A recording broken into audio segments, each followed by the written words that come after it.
মার্গেরিটার ইনথেম বৌদ্ধ বিহারে বিহারাধ্যক্ষ ইন্দোর বংশ ভিক্ষুর মৃতদেহ উদ্ধার। মার্গেরিটার ইনথেম বৌদ্ধ বিহারে চাঞ্চল্যকর ঘটনা।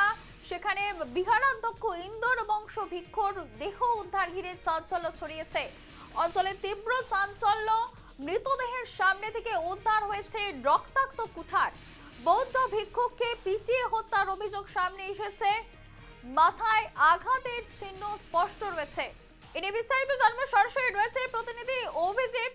অভিজিৎ, যেমনটা জানা যাচ্ছে মার্গেরিটার ইনথেম বৌদ্ধ বিহারে বিহারাধ্যক্ষ ইন্দোর বংশ ভিক্ষুর দেহ উদ্ধার ঘিরে চাঞ্চল্য এবং তাকে পিটিয়ে খুনের অভিযোগ উঠেছে। কিভাবে ঘটলো এই ঘটনা এবং কারা এই ঘটনায় জড়িত রয়েছে? নিশ্চিতভাবে সুধা, দেখো যে ঘটনা ঘটেছে মার্ঘেটা বলতে হবে যে মার্ঘেটা সমজেলা পেঙ্গেরি থানা অন্তর্গত যে ইনথেম অঞ্চল, সেই ইনথেম অঞ্চলে যে বৌদ্ধ বিহার রয়েছে, সেই বৌদ্ধ বিহারে বৌদ্ধ ভিক্ষুককে হত্যা করা হয়। যদি ঘটনার কথা বলতে যাই তাহলে প্রায় একদিন যাবত সেই যে বৌদ্ধ ভিক্ষু তার যে ঘরটি ছিল, সে বৌদ্ধ বিহারে যে তার ঘর ছিল সেখান থেকে সে বেরিয়ে আসছিল না। এবং তারপরেই সেখানে যে স্থানীয়রা যারা রয়েছে তারা প্রত্যক্ষ করে, বা বৌদ্ধ বিহারে যারা রয়েছে অন্যান্য বৌদ্ধ ভিক্ষুকরা বা যারা কর্মচারীরা রয়েছে তারা প্রত্যক্ষ করে যে বৌদ্ধ ভিক্ষুক যে রয়েছে উনি প্রায় 24 ঘন্টা হয়েছে উনি তার ঘর থেকে বেরিয়ে আসছে না। এবং সে ঘরের আশেপাশে যখন দেখা যায় তখন দেখতে পায় যে সেই যে ঘরের যে জানালাগুলি, সেই জানালাগুলি ভাঙা ছিল। এবং তারপর সকলে সেই জানালা ভেঙে বা দরজা ভেঙে তার রুমের ভিতর প্রবেশ করে দেখে যে বৌদ্ধ ভিক্ষুক যিনি যার হত্যা করা হয়েছে তিনি বিছানায় শুয়েছিল। এবং বিছানা যেভাবে একজন মানুষ শুয়ে থাকে, যেভাবে পরিপাটি করা থাকে, সেইভাবে বিশৃঙ্খল অবস্থায় ছিল বিছানাটি। এবং তার সঙ্গে সেই তার মৃতদেহের সামনে একটি রক্তাক্ত কুঠার সেখানে উদ্ধার করা হয়, যে কুঠারে রক্তের যে চিহ্ন, সেই রক্তের চিহ্ন স্পষ্ট ছিল। তারপর সে বৌদ্ধ ভিক্ষু যিনি বিছানায় শুয়েছিল, যার মৃতদেহ বিছানায় ছিল, তার মাথায় এবং শরীরে বিভিন্ন জায়গায় আঘাতের চিহ্ন স্পষ্ট, সেখান থেকে রক্ত বেরোচ্ছিল। এবং সেই ঘটনা সম্পর্কে জানার সঙ্গে সঙ্গে অঞ্চলে তীব্র চাঞ্চল্য সৃষ্টি হয়। এবং যদি স্থানীয়রা যখন সেখানে ভিড় করে সকলে একটি অভিযোগ দেয় যে জেলা প্রশাসনের কাছে বা সকলেই পুলিশ প্রশাসনের কাছে অভিযোগ দিয়ে থাকে, যারা সন্দেহ করে থাকে যে এইটি একটি হত্যা এবং এই কুঠার দ্বারা সেই বৌদ্ধ ভিক্ষুককে হত্যা করা হয়েছে।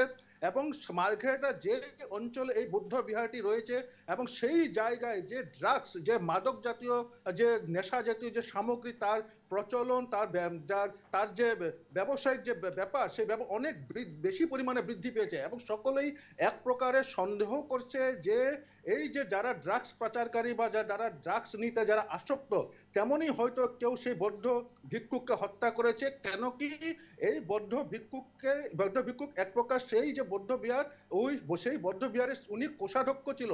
এবং সেই বৌদ্ধ বিহারের সকল ধরনের ধন সম্পদে টাকা পয়সার সে সকল কিছু লেনদেন সেই বৌদ্ধ ভিক্ষুক করতে, এবং তার কাছে সর্বদা একটি বৃহৎ অঙ্কে তার কাছে টাকা থাকতো।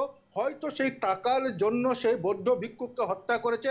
এবং এই হত্যার পিছনে সন্দেহ করা হচ্ছে যে তেমন ধরনের লোক যারা ড্রাগস, যারা প্রতিদিন ড্রাগস সেবন করে থাকে, যারা প্রতিদিন ড্রাগস নিয়ে যারা ব্যবসা করে থাকে, এমনই হয়তো কেউ রয়েছে। কেন কি যে অঞ্চলে এই বৌদ্ধ বিহার রয়েছে সেই অঞ্চলে সকলে অভিযোগ দিচ্ছে যে সেই অঞ্চলে যে ড্রাগসের যে ব্যাপার বাণিজ্য বা ড্রাগস সেবনকারীদের সংখ্যা অনেক পরিমাণে বৃদ্ধি পেয়েছে। সুধা, অভিজিৎ, এই ঘটনায় কি কাউকে চিহ্নিত করতে পেরেছে পুলিশ?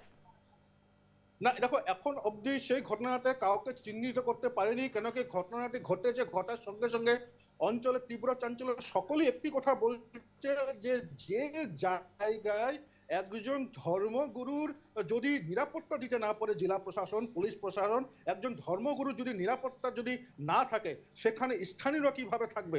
সেখানে স্থানীয়দের নিরাপত্তা নিয়ে অনেক চিন্তিত হয়ে উঠেছে। সকলে দাবি করছে যে খুব শীঘ্রই পুলিশ প্রশাসন, জেলা প্রশাসন সেই হত্যাকারীকে চিহ্নিত করে বা এই ঘটনার সঙ্গে যারা জড়িত রয়েছে সকলকে চিহ্নিত করে খুব শীঘ্রই তাদেরকে আটক করা হোক। ইতিমধ্যে পুলিশ প্রশাসন, জেলা প্রশাসন ঘটনাস্থলীতে উপস্থিত হয়েছে এবং যারা স্থানীয়রা, যারা দল সংগঠন সেই জায়গায় উপস্থিত হয়েছে, যারা বৌদ্ধ শিক্ষার্থী তারা উপস্থিত হয়েছে। সকলে দাবি জানাচ্ছে যে অতি শীঘ্রই সেই হত্যাকারী যারা রয়েছে বা যারা এই ঘটনাটা যারা জড়িত তাদেরকে অতি শীঘ্রই তাদেরকে চিহ্নিত করে তাদেরকে আটক করা হোক। এবং পুলিশ প্রশাসন এই ঘটনা নিয়ে বর্তমানে তারা খুঁটিয়ে দেখছে এবং তারা তন্ন করে এই ঘটনার উপর তারা তদন্ত চালাচ্ছে। সুধা, ধন্যবাদ অভিজিৎ। মার্ঘেরিটার ইনথেম বৌদ্ধবিহারে বিহারাধ্যক্ষ ইন্দোর বংশ ভিক্ষুর দেহ উদ্ধার ঘিরে চাঞ্চল্য ছড়িয়েছে এলাকায়। মৃতদেহের সামনে উদ্ধার হয়েছে রক্তাক্ত কুঠার। বৌদ্ধ ভিক্ষুকে পিটিয়ে হত্যার অভিযোগ সামনে এসেছে। মাথায় আঘাতের চিহ্ন স্পষ্ট রয়েছে। ঘটনায় মৃত্যু হয় বৌদ্ধ ভিক্ষুকের।